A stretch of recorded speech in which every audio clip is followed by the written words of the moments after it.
2017-তে। তো ঢাকায় এসে আমি একটা নাটকের শুটিং করছি, মোশাররফ ছিল। তো মোশাররফকে বললাম, মোশাররফ একটা দুর্দান্ত গল্প আছে, চলো একটা টিভি সিরিয়াল বানাই। হ্যাঁ হ্যাঁ, তো মোশাররফ বলল আচ্ছা শোনাও গল্প। তো মোশাররফ শুনে তাকাইয়েছিল আমাদের, তাকায় একটা খুব বাজে স্ল্যাং গালি দিয়েছিল, যেটা এখানে বলা ঠিক হবে না। তো গালিটা দিয়ে বলেছিল, এটা কি নাটকের গল্প, এটা রেখে দাও, এটা সিনেমা করো।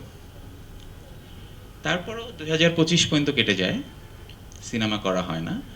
উৎসব দেখার পর মনে হয়েছে আমি সিনেমা করবো, সেটা হচ্ছে ট্রাইব্যুনাল। আমি উৎসাহী হয়ে আর কি ট্রাইব্যুনাল করার জন্য লিখতে শুরু করি, এবং লেখার সময় আরিফ ভাইকে আবার অনেক ডিস্টার্ব করেছি।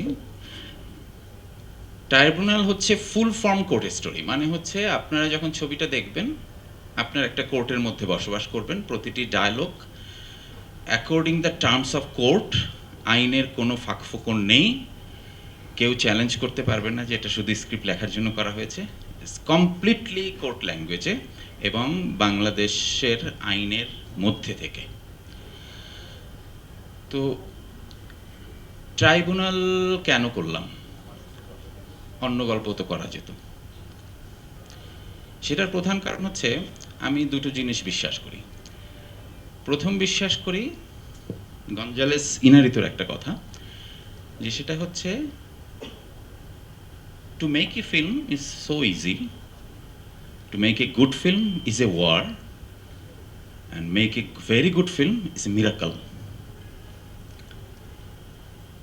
আরেকটা জিনিস বিশ্বাস করি, সেটা হচ্ছে যে ভালো সিনেমা আসলে কি।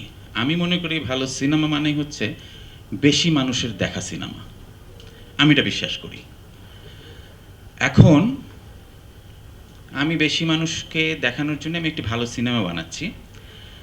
আমি যতটুকু পারি সেটা হচ্ছে আমি একটা ভালো গল্প, একটা ভালো মেকিং, যারা ভালো অভিনয় করে এরকম কাউকে কাস্ট করতে পারি।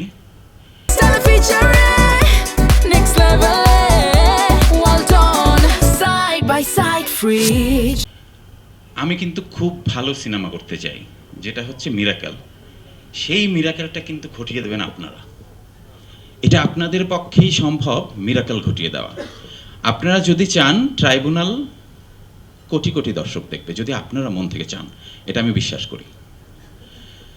কারণ আপনারা মানুষের, দর্শকের সবচেয়ে কাছের, আমাদেরও কাছের।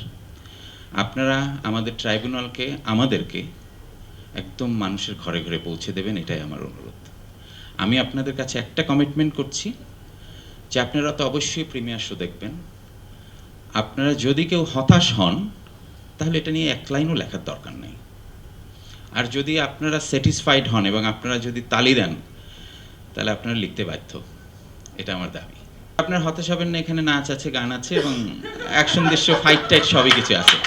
ফাইট আছে, মারামারি টারামারি সব আছে, রোম্যান্স আছে, খুব অসাধারণ রোম্যান্স আছে। সো কোনো ঝামেলা নেই। কমেডিও আছে, অসাধারণ কমেডি আছে।